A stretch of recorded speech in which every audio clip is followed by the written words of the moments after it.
Hi, and welcome to the Sit Down with Suzanne podcast. I am your host, Suzanne, and welcome to the show. Well, who am I? I am a author, a life coach, a minister, a motivational speaker, and a leader with over 20 odd years of experience leading multi-million dollar corporations. And I am here for your listening pleasure.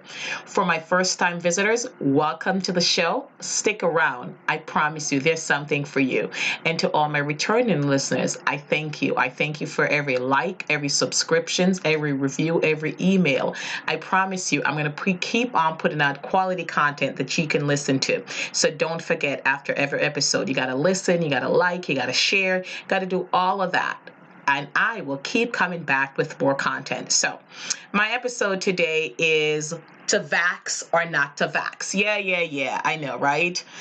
I am not a medical doctor. I am not a medical expert. So this is coming from the viewpoint of me. So I'm going to preface this by saying that this is my opinion about my experience. And you know what? Truthfully, everyone has the right to make the choices for their lives. And, the choices that you make for your life, they're based on your values. They're based on your experience. That's based on your faith. There's so many factors that go into deciding what choices are right for you. But I wanted to do this episode for a long time, and I thought about it back and forth because there's so much debate about should you get vaccinated or shouldn't you get vaccinated. And I made a decision, personal for me. Hopefully it will help somebody. But one of the things I do want to encourage you guys, be patient with each other. You got to listen to somebody's side because everybody has a reason for doing it, unless you're the ones that says you don't believe that COVID exists. And then listen, I don't have time for that. Like, I don't have the energy to debate COVID to you right now. So talk to somebody who has lost somebody for COVID. Talk to somebody who has suffered because of COVID and tell them that it doesn't exist. COVID is not political, even though so many people have tried to politicize it, right? You know how I mess up my words sometimes, right?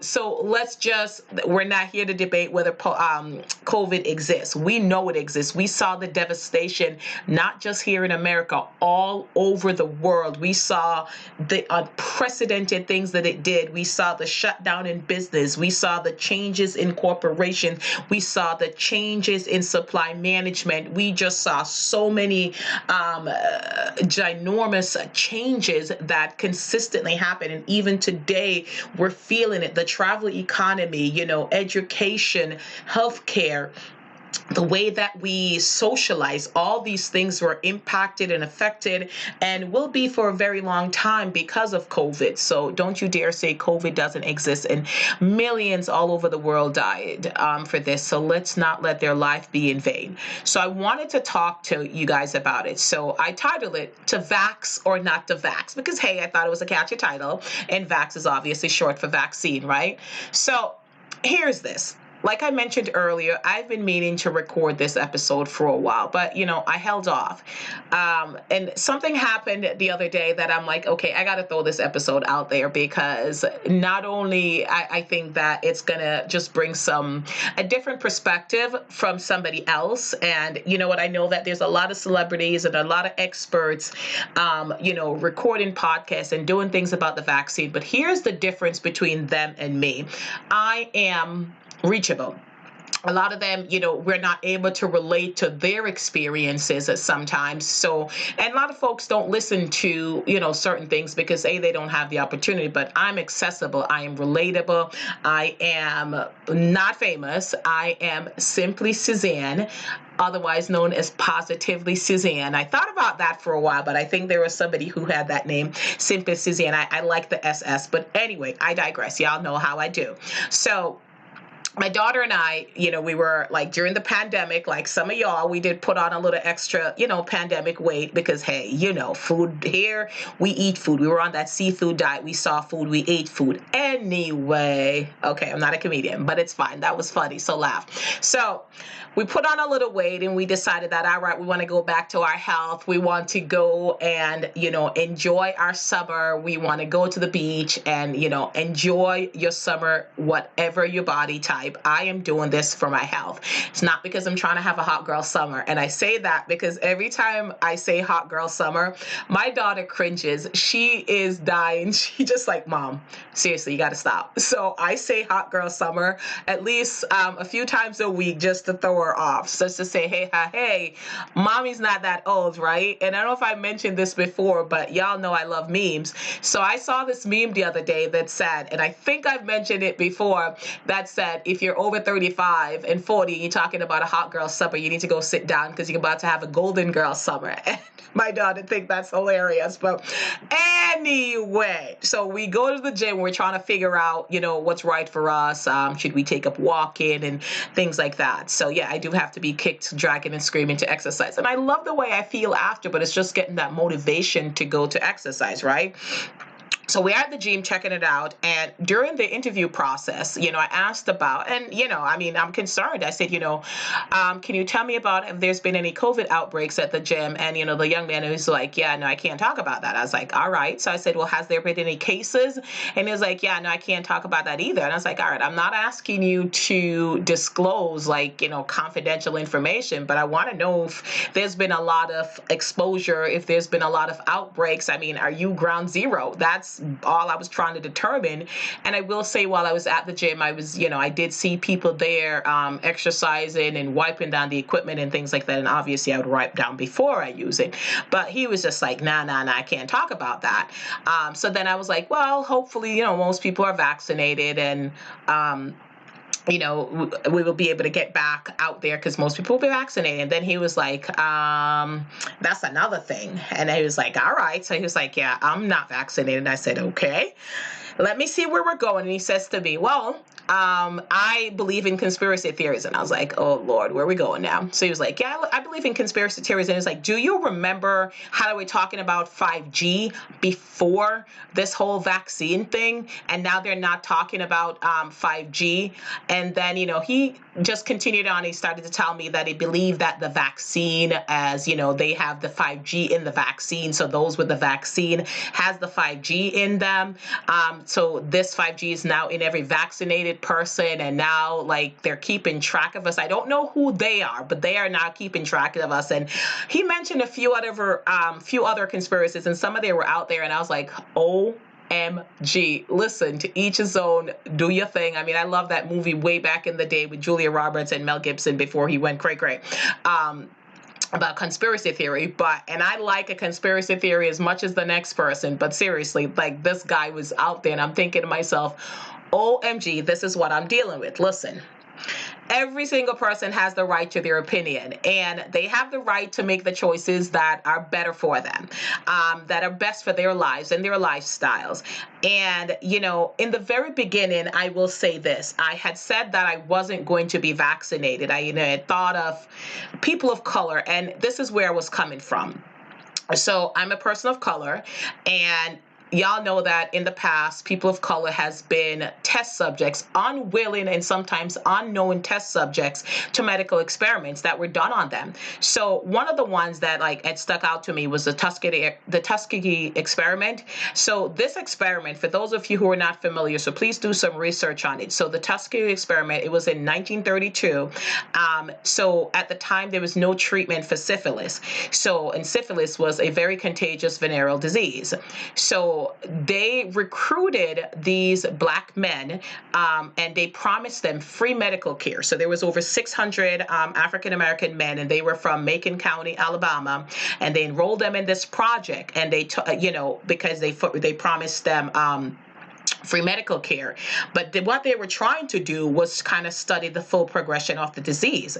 So these men, they were obviously very poor. They were mostly sharecroppers, and a lot of them hadn't even been to a doctor. First of all, Black folks couldn't even go to the doctor, and then a white doctor, and then how are they going to afford that? So it was like, they didn't have a lot of intelligence in terms of things like this. So they hear free medical care, right?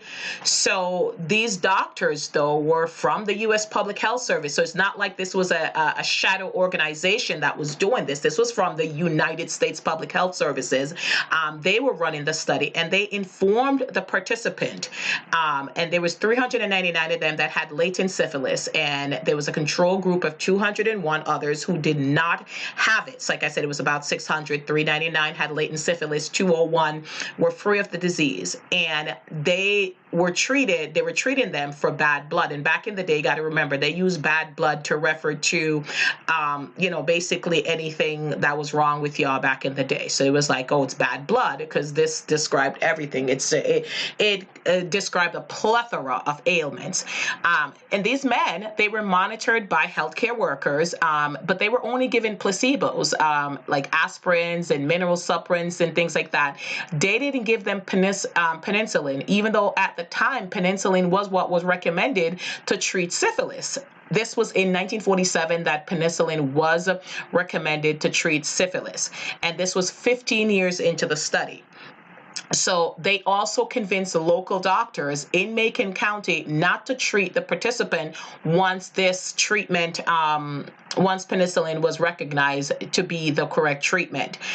So they continued to do the research on these men at the Tuskegee Institute. It's also now actually being called the Tuskegee University. And the school was founded in 1881 with Booker T. Washington as the first teacher. So back to these people. So they were tracking the disease. They were tracking the full progression of the disease. They did not give them any cure or anything, even when they figured out that penicillin was the right cure. They wanted to track the progression of the disease. A lot of these men, because syphilis was dangerous, they went blind, they went insane. They had like crazy ailments and things like that. Over the years, like I think like in the 60s, they found out, some people found out, which I don't know how they found out, because it's not like it was a secret. It was the worst kept secret, right? About it. They raised concerns, they said that it was unethical. The people that were in powers, the powers to be, they ended up like not letting them do it, not letting them shut it down. So they continued to do it. Somebody leaked the story and then it came out. But at this point, so much had happened. So many people had had so many illnesses. So many people had died. They had congressional hearing about it in the 70s. Presidents since have spoken up. They've given settlements to the survivors of this experiment, because a lot of these people, like, they pass these things down to their children and things like that. So they declared it some crisis.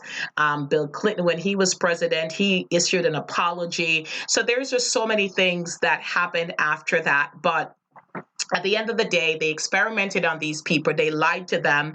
And even when there was a cure, they didn't even give them the cure. They continued to treat them with placebos and let them continue to, because they wanted to study the effect of syphilis. Can you imagine letting people die willingly because of this? So there is that. And then, there was a story of Henrietta Lacks. There is just so many stories of experiments being done on African American people. So I had a genuine fear of participating in something like that. And, I'm not a fan of experimental drugs for my race, and it had not escaped my notice that people of color were disproportionately affected by COVID-19, and they were getting sick and dying at a more alarming rate than other race. So I knew that obviously we would be the majority of the ones taking the vaccine, and that terrified me. And at first I'm like, I'm going to wait and see what happens. Let the first batch come out. I was like, let's, like when PlayStation or the new phone comes out, the first couple of kinks have to be worked out. So you never want to buy the first batch. And I think that might have changed over the years, but that's how I've always thought. I'm not getting the first batch. I'm not waiting in line the first day to get the phone. And before y'all say anything, I'm an Android, not an iPhone user, but that's another debate for another day. So anyway, that was my story. My mom was elderly and she lives in a retirement home, and she was very lucky that that was not one of the retirement home, I should say elderly apartments. If I say retirement home, she's going to hurt me. She was one of the first people like in that age group to take it, and she was fine. She had some symptoms after the second one, like thirst and, some little aches and pain and, things like that. But she took it. She was fine. Then my brother, who has a medical condition, he also took it. And, I was thinking about it. That okay, my mom got it, and so now I'm thinking, okay, so now my kids haven't really seen my mom in a very long time. I haven't really seen my mom. We haven't hugged my mom, and I don't want to put my mom in danger. So I was thinking about it back and forth, and then I saw that another time I was talking to a friend of mine that was in a country that the vaccine wasn't readily available, and she had no idea when this vaccine would be. And I then was watching the news, and I saw, and I don't get my news from social media, because social media can get it twisted sometimes. And I saw that just the rate of COVID infections was falling, the death rate was decreasing, less people were getting sick and dying. And this was one of the major reasons that I changed my mind. So my mother took it and was fine, my brother took it and was fine, and I still had hesitation.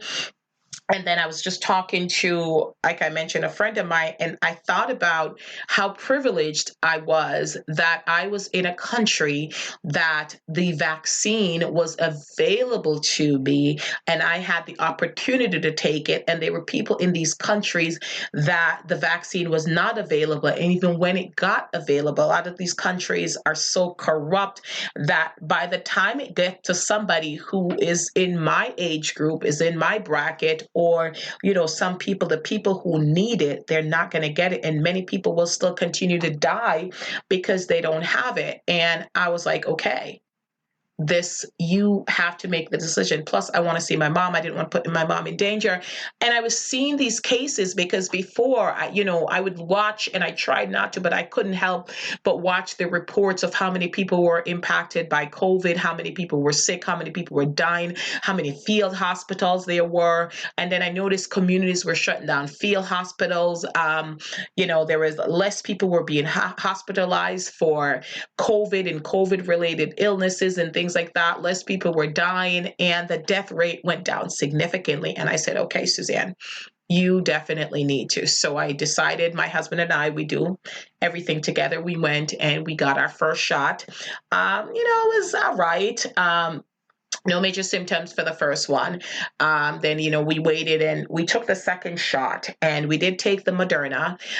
The second shot, I did end up taking a couple of days off work, and I was preemptive. I took it off before because I've heard varying degrees of ailments after, right, or side effects. And so the next day, so we did have the thirst, and I did have, aches and pains for a couple of days. The day directly after, though, felt like I was exercising. It felt like I was hit by a Mack truck. But then after, the first initial couple of days for the things, I was fine. I was fine. I was glad I took it. And then my daughter, when they got the Pfizer vaccine for teenagers, was the same situation as like, I don't want to put my child through this. I don't want her to get her the vaccine and things like that. So same thing. We ended up deciding, and I spoke to her because she is old enough. And I said, hey, I'm thinking about this. And she's like, no, Mom, I want to get it. So I was like, okay. So we decided to have her get it. So we set the appointment up. She took it. Same thing. She was fine on the first day, second shot, a few little symptoms and things like that. But, I made sure that I was there and readily available for her because the second shot definitely had more symptoms than the first. So I did take that day off and spend the day with her to ensure that she didn't get worse. And then my husband was off the next day to be with her also, just to ensure that if anything happens, he would be able to rush her to the hospital. I'm happy to report that after a few days, she was fine. She's good. My husband's good. I'm good. She's good. And you know what? At the end of the day, I truly still don't know what's in the vaccine. A lot of people say that. Truthfully, I don't know what's in a lot of the medicines that I'm given. I suffer from migraines. I try to avoid taking it, but sometimes I have to. I don't know what's in the flu shot, and I've taken it a couple of times. A lot of the medications that I take. So I am not trying to trivialize anyone's pain or trivialize, their feelings about not getting vaccinated. This is personal for me, and maybe listening to this won't help you decide if you're going to get vaccinated or not. But what I would like for it to do, I would just like to give you a different perspective. So I'm not here to tell you that, yes, you should go and get vaccinated, because that is your personal opinion and your personal decision. But it was right for me, even with knowing about the experiment, even with knowing about just the atrocities that has been done in the name of medicine against my people of color. I tried to make an informed decision that I felt would be beneficial for my family. So my husband, myself, and my teenage daughter, we all got the vaccine, had side effects on the second one, not the first one, but we're doing great. Haven't had any side effects, and I don't know what's going to be in the future. Do I 100% trust in the vaccine? I can't tell you that I do, but do we 100% trust in any medicine? So, no, I mean, I do know that I have faith in God, and I am praying and believing that this vaccine will work, that this vaccine will allow us to go back to not normal, because normal wasn't good, but just go back to doing some of the things that we had taken for granted before. So we did it. We're good. One of the things I love to see is, I still look at the CDC guidelines. What do they recommend? I still listen to Dr. Fauci. I'm a Dr. Fauci fan. I am. I trust him. Like, I'm not a scientist, so I'm going to trust his word over mine when it comes to that. I don't think he has any ulterior motives. I really don't. And you could debate it all you want. But like I mentioned, the decision was best for me and my family. We're doing well. I like the fact that, and one of the best things about this decision is I see that the rates of COVID infection has decreased significantly, based on people that are vaccinated. The rate of deaths from COVID has decreased significantly. The funny thing is, while we were in the height of it, you were looking at seeing thousands of people dying per day from this thing. And since the vaccine, this has fallen off. So that is why I made the decision for myself and my family. And, I have a smaller kid that's not a teen, and I know they're looking into vaccinating that. And it's something that I'm, discussing with my husband, because I also want her to be protected. We are slowly going back out there. We are visiting places. We're going on vacations. We're doing the things that we never thought about before. Going out, like, we just never thought of it, like, oh my goodness, am I putting my life in danger if I do this? Going out to a restaurant, going to a park, going to a playground, and things like that. And, last summer, the kids were in home, and we were very, very, very blessed that, the kids had a home that they were happy in, that they were comfortable in. We had all our utilities, things like that. Like, there were people that are homeless that were living in their cars. There were people that were in hospital, people that were dying, people that were in made up shelters for people with COVID and things like that. And, actually, I think Grey's Anatomy, which is a show that I loved, I think they did a really good job with just really showing aside of the pandemic, that you really didn't get to see, like, how the nurses and doctors dealt with it. So I mean, I've always been a fan of Grey's Anatomy. I've always been a fan of Sandra Rhimes. I like the way they tell a story. And yes, you do have the drama, but you do have the reality of what's going on. They touched on they really went in depth with the COVID-19 pandemic. And we really saw, because we only heard the reports, but we really saw how the nurses and the doctors just dealt with it. We saw how, just racial tension and things that were happening also.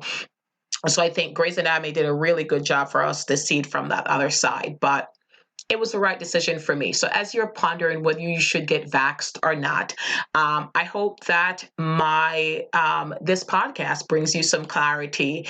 Do the research for yourself. Look into COVID deaths and COVID rates and illnesses and all of that, and what's happening now since most people are vaccinated. And I will tell you, I'm a fan of President Biden. I truly am. I wasn't a fan of the other one.